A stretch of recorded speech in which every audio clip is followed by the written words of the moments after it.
नमस्कार मेरे प्यारे साथियों, जैसा कि आप सभी जान रहे हैं इस चैनल पर हिंदी का फाउंडेशन बैच चल रहा है। उसी के क्रम में आज का हमारा टॉपिक है अलंकार। तो साथियों, जानकारी के लिए आपको बता दें, यह जो फाउंडेशन बैच इस पर चलाया जा रहा है हिंदी का, यह एकदम बिल्कुल मुफ्त चलाया जा रहा है। कोई इसका चार्ज नहीं है। आप इस चैनल को सब्सक्राइब करके आप यहाँ से हिंदी का एक बेहतरीन नोट्स बना सकते हैं। और यह जो हिंदी का ये नोट्स है, ये सभी प्रतियोगी परीक्षाओं को मद्देनज़र रखते हुए उस हिसाब से इसे सेट किया गया है। ठीक है, तो मैं जितने भी अब तक मैंने 28 टॉपिक पढ़ा दिए हिंदी के। ठीक है, तो 28 टॉपिक में मैंने उसमें प्रीवियस ईयर क्वेश्चन भी डाले हैं और आपको प्रैक्टिस सेट भी दिए हैं क्वेश्चनों का। आप जिसमें भी कोई भी आप इसमें देखेंगे, उसमें जो जो भी एग्ज़ाम्पल वगैरह, जो भी प्रश्नों का संग्रह है, उसमें सभी हमारे एसएससी द्वारा पूछे गए विगत वर्षों में से उठाए गए वह प्रश्न है। ठीक है, और टॉपिक को भी एकदम जीरो से लेकर के हाई लेवल तक बताया गया है। कोई कहीं से भी कुछ छोड़ा नहीं गया है। अगर आपको यकीन ना हो, आप इस अलंकार को, जैसे ये आज हमने अलंकार टॉपिक पढ़ेंगे, तो इसे मैं 2 दिनों में पढ़ाऊँगा। आज इसको आधा ख़त्म कर दूँगा और कल आधा पढ़ा देंगे। तो 2 दिनों में अलंकार से एक भी ऐसा टॉपिक नहीं होगा जो आपको इस वीडियो में ना मिले। ठीक है, और अलंकार में सारे प्रीवियस ईयर क्वेश्चन भी कराऊंगा। ठीक है, एसएससी द्वारा पूछे गए अलंकार से जो प्रश्न पूछे गए हैं परीक्षाओं में, एसएससी में, एसएससी जीडी में, यूपीपीसीबी में,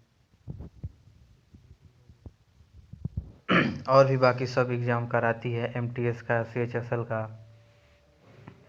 तो आप अगर आप एसएससी का, जैसे आप एसएससी का हिंदी पढ़ लेंगे, तो एसएससी का जो सिलेबस हिंदी का है वो सब पढ़ लेंगे, तो आप किसी भी एग्ज़ाम की तैयारी कर सकते हैं। अगर आप एसएससी का एकदम से सिलेबस पढ़ लिए हैं, तो आप यूपीपीएससी का तो आराम से निकाल लेंगे। ठीक है, हिंदी का बाकी विषयों का नहीं बता रहा हूँ। तो चलिए शुरू करते हैं। अलंकार टॉपिक है ये। संधि विच्छेद। अलंकार का संधि विच्छेद होता है अलम धन कार, यानी अलम का अर्थ क्या होता है? आभूषण, कार यानी करने वाला। तो अलंकार की एक बेहतरीन परिभाषा है जो केशव दास द्वारा यह बताया गया है। अलंकार काव्य का एक अनिवार्य गुण है और अलंकार किसी काव्य की सुंदरता बढ़ाता है। ठीक है, अलंकार का मेन यही काम है। शुरू से आप पढ़ते आ रहे हैं ना, काव्य की शोभा बढ़ाने वाले तत्वों को अलंकार कहते हैं। ये बेहतरीन भाषा है। पूरा जैसे ये पूरा संपूर्ण परिभाषा नहीं था वो। ठीक है, तो देखिए, अलंकार के मुख्यतः 2 भेद होते हैं, शब्द अलंकार, अर्थ अलंकार। अलंकार के मुख्यतः कितने भेद होते हैं? 2। पहला कौन सा? शब्द अलंकार, और दूसरा आपका कौन है? अर्थ अलंकार। ठीक है, और अलंकार के कुल कितने भेद हैं? 3 भेद हैं, शब्द अलंकार, अर्थ अलंकार, उभय अलंकार। ठीक है, ये अलंकार के कुल भेद हैं और अलंकार के मुख्यतः 2 भेद हैं। समझ गए आप इस बात को? तब आइए एक एक करके इसके भेदों को समझते हैं। किसके भेदों को? अलंकार के भेदों को। पहला है हमारा शब्द अलंकार। शब्द अलंकार क्या होता है? काव्य में शब्दों के कारण जो चमत्कार उत्पन्न होता है, वहाँ शब्द अलंकार होता है। ठीक है, और शब्द अलंकार के भेद कितने हैं? 5 भेद हैं। अभी आपको एग्जाम्पल अभी मैं जो दूंगा, अभी आपको क्लियर हो जाएगा। बस धैर्य रखें, जो पढ़ा रहे हैं वो पढ़ें, ध्यान से सुने, और आप एक हिंदी का नोटबुक बनाएं जिसमें आप पूरा हिंदी का एक नोट्स आपके पास हो। ठीक है, जैसे इस चैनल पर जीएस का आपको एक बेहतरीन मैंने नोट्स दे दिया है। तो शब्द अलंकार के जो 5 भेद हैं, पहला है अनुप्रास, दूसरा है यमक, तीसरा है श्लेष, चौथा है वक्कृति अलंकार, पांचवा है विपक्षा अलंकार। ठीक है, ये पांचों क्या है? हमारे शब्द अलंकार के भेद हैं। तो जो पहला अभी हम लोग शब्द अलंकार ही पढ़ रहे हैं, और शब्द अलंकार के भी 5 भेद हैं। तो उस भेद में पहला जो हमारा आता है अनुप्रास अलंकार, जब एक वर्ण की आवृत्ति अनेक बार हो तो वहाँ क्या होता है, अनुप्रास अलंकार होता है। तरनी तनुजा तट तमाल तरवर बहु छाए, यहाँ पर त की आवृत्ति बार बार हुई है, इसलिए यह क्या कौन सा अलंकार हो गया, अनुप्रास अलंकार हो गया। ठीक है, तो तरनी में त है, तनुजा में त है, तट में त है, तमाल में त है, तरवर में त है, कितनी बार एक पंक्ति में 5 बार त की आवृत्ति हुई है। ठीक है, तो ये हमारा क्या हो जाएगा, अनुप्रास अलंकार हो जाएगा। से सो सुख सुजस सुलभि मोहि स्वामी, सौ की यहाँ पर आवृत्ति हुई है, 1 2 3 4 बार यहाँ पर सौ में सौ की आवृत्ति हुई है, देख रहे हैं आप। और चारु चंद्र की चंचल किरणें खेल रही हैं जल थल में, यह भी च की आवृत्ति है यहाँ पर। ये जो 4 उदाहरण दिया गया है ये बहुत ही आसान है, जो आप शुरू से पढ़ते आ रहे हैं। ठीक है, इसलिए इसको यहाँ पर रखा गया है कि आप अच्छे से समझ जाएंगे और जो बच्चे पढ़े रहेंगे इसका रिवीजन भी हो जाएगा। ठीक है, अब आइए अनुप्रास अलंकार के भेद कौन से हैं। अनुप्रास अलंकार के कितने भेद हैं, इसके 2 तरह से होते हैं, कुल तो 5 भेद हैं। जैसे अनुप्रास अलंकार के भेद 2 तरह से होते हैं और कुल कितने हैं, 5 भेद हैं। तो जो 2 हैं, वर्णानुसार, वर्णानुसार और शब्दानुसार, ये हमारा शब्दानुसार, ये वर्णानुसार। वह है, अड़ है, रो में आ की मात्रा है, फिर उसके ऊपर रेफ वाला र है, जिसे आप लोग उड़नतुआ र बोलते हैं, वर्णानुसार। ठीक है, वर्णानुसार में हमारा पहला आता है छेकानुप्रास, श्रुत्यानुप्रास, तृतीयानुप्रास, तृतीयानुप्रास, अन्यत्यानुप्रास। ये हमारे क्या है, वर्णानुसार अनुप्रास अलंकार के ये भेद हैं। और अनुप्रास अलंकार के शब्दानुसार एक है लाटानुप्रास अलंकार। ठीक है, तब अभी हम लोग देखिए क्या पढ़े, शब्दालंकार। शब्दालंकार में हम लोग पढ़े हैं उसके 5 भेद, अनुप्रास, यमक, श्लेष, वकृति, विग्रह। तब शब्दालंकार के जो 5 भेद हैं उसमें एक है हमारा अनुप्रास अलंकार। तो अब अनुप्रास अलंकार के भी भेद कितने होते हैं, 2 तरह के होते हैं, और कुल भेद इसके कितने हैं, 5। तो जो 2 तरह के होते हैं वो पहला होता है वर्णानुसार और दूसरा हमारा होता है शब्दानुसार। ठीक है, तब छेकानुप्रास आइए समझ लेते हैं। एक वर्ण में 2 बार आए या सिर्फ 2 बार, शब्द के शुरुआत में या बाद में, शब्द के शुरुआत में रहेगा या एक शब्द के एकदम बाद में रहेगा, और कितनी बार आएगा, वह 2 बार आएगा। जैसे कानन कठिन भयंकर भारी, देखिए क में ये जो कौन है, कानन, क की 2 बार आवृत्ति हुई है पहले में भी, और भयंकर भारी, तब इससे भी समझ सकते हैं। ठीक है, शुरुआत में क 2 बार हो गया, इसका 2 ही बार है ना वर्ण में, पक्ति में 2 बार क रिवीजन में दोहराया गया है, तो ये छेकानुप्रास हो जाएगा। ठीक है, वचन विनीत मधुर रघुवर के, इसमें व और व देखिए शुरू में ही 2 है, तो ये हमारा क्या हो जाएगा, छेकानुप्रास हो जाएगा। जैसे रसवती रसना करके कहीं, देखिए र भी यहाँ पर शुरू में भी 2 बार है, लास्ट में भी 2 बार है। एक वर्ण कितनी बार है, 2 बार है, या सिर्फ 2 बार शब्द के शुरुआत में या बाद में है, तो बस यही आपको दिमाग में लेकर चलना है।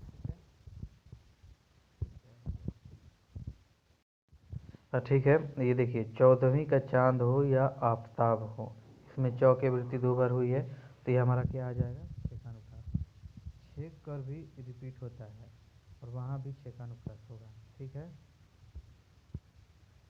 श्रुत्यानुप्रास अलंकार क्या है, जहाँ ऐसे वर्ण आए जिनके उच्चारण स्थान एक ही हो, जो श्रुत्यानुप्रास अलंकार होता है। जैसे तादिन दादिन तीन धन धानी, तादिन धन धन धानी आप लोग पढ़ते हैं ना, तन मन धन सब कुछ है तेरी, तेरी,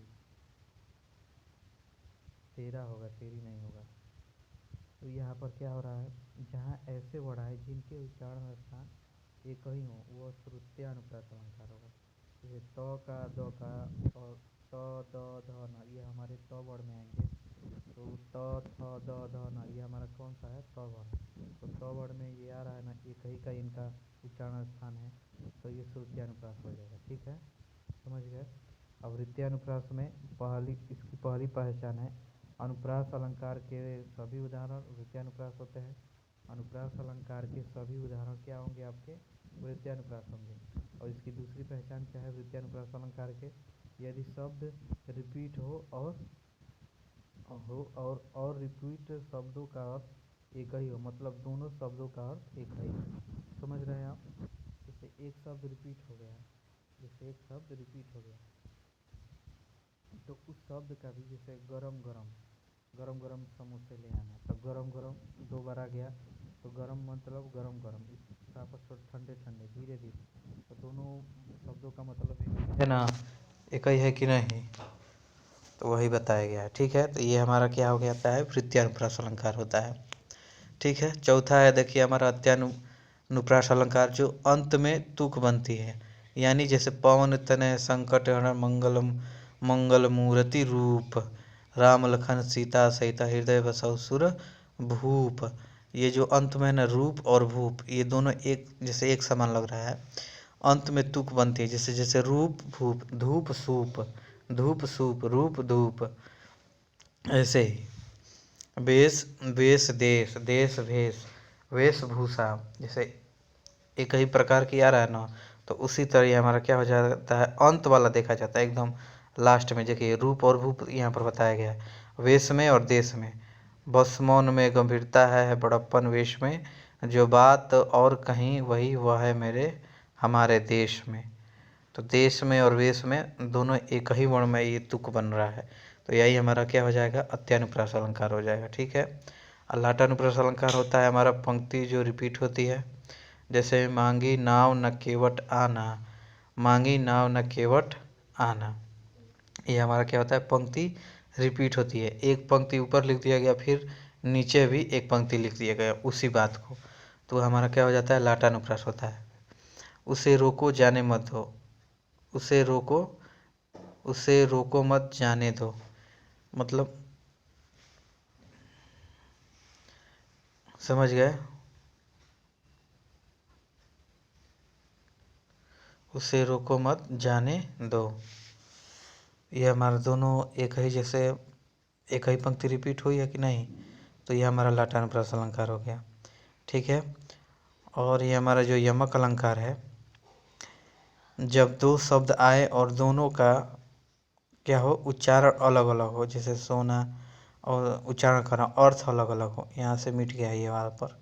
यमक अलंकार का बहुत ही आसान है, जो जब दो शब्द आए और दोनों का अर्थ क्या हो? अलग अलग हो, जैसे कनक कनकते सौगुनी मादकता अधिकाय, या खाए बौराए जग वा पाए बौराए। एक का कनक का अर्थ है सोना, एक कनक का अर्थ है धतूरा।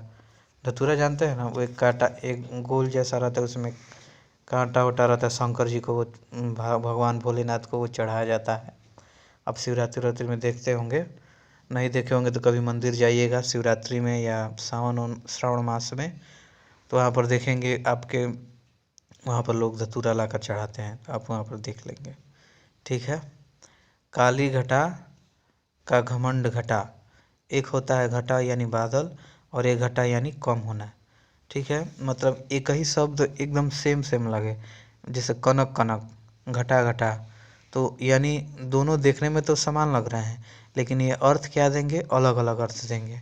ठीक है, तो वही हमारा क्या होता है? यमक अलंकार होता है। और श्लेष अलंकार क्या होता है? इसका अर्थ ही होता है चिपकना, जैसे जहाँ शब्द एक हो और उसके अर्थ अनेक हो। शब्द क्या होंगे? एक होंगे, और उसके अर्थ क्या होंगे? अनेक होंगे। मांगन को देख पट देती बार बार है, वस्त्र का दरवाजा, पट यानी वस्त्र, पट यानी दरवाजा। जो रहीम गति दीप की, कुल कपूत गति सोय, बारे उजियारो करे बढ़े अंधेरो होय। तो बारे यानी बचपन, और बारे यानी जलना, बढ़े यानी बुझना, और बढ़े यानी बड़े होना। समझ रहे हैं क्या कह रहा है? जहाँ शब्द एक हो और उसके अर्थ अनेक हो। यहाँ पर देखिए बढ़े दिया गया है, तो यहाँ पर बढ़े का दो अर्थ लिख रहा है, एक होता है बुझना, एक होता है बड़े होना। और बारह यानी बचपन और जलना, ये एक ही शब्द दो बार अर्थ दे रहा है। ठीक है, तो यही हमारा क्या है? श्लेष अलंकार की पहचान है। अब जैसे सुबरन है, सुबरन को ढूंढत किरत फिरत कवि व्यभिचारी चोर। तो सुबरन में हमारा सोना आता है, सुबरन में ही रूप रंग आता है, सुबरन में ही हमारे अच्छे शब्द आते हैं। तो यही हमारा क्या हो गया, श्लेष अलंकार हो गया यहाँ पर। यानी एक ही शब्द के अर्थ कितने होंगे, कई ठो हो जाएंगे। और ये जो आप इसमें देख रहे हैं, दो शब्द होंगे और अलग अलग अर्थ देंगे। ठीक है, यहाँ एक ही शब्द कई सारे अर्थ देंगे। उम्मीद है आपको समझ में आ गया होगा। ठीक है, और चौथा है हमारा विप्सा अलंकार। जब अत्यंत आदर के साथ में शब्दों की पुनर्वृत्ति हो, हरे हरे राम राम, शिव शिव कहते हो क्या, मधुर मधुर मेरे दीपक जल। ठीक है, जिसे एकदम अत्यंत आदर के साथ आपको कुछ आदर के साथ शब्दों की पुनर्वृत्ति हो, तो वहीं पर हमारा क्या होता है, विप्सा अलंकार होता है। इतना तो आप देख कर भी समझ जाएंगे कि आखिर वाक्य में क्या कहना चाह रहा है। तो आप शब्दों को अपने तालमेल बैठाइएगा। ये आदर वाले वाक्य हैं कि क्या है, आप उससे तो कर ही लेंगे। ठीक है, तो विप्सा अलंकार तक रहने देते हैं। हमने आज शब्द अलंकार पढ़े, शब्द अलंकार के 5 भेद पढ़े और पांचों भेदों को हमने अच्छे से समझ लिया। ठीक है, तो चलिए अब हम आगे का जो क्लास लेंगे वो कर लेंगे। ठीक है, तो फटाफट से आप ये वीडियो शेयर कर दीजिए उस साथियों को जो हिंदी का एक बेहतरीन नोट्स चाहते हैं। तो चलिए मिलते हैं आपसे नेक्स्ट वीडियो में। जय हिंद, जय भारत।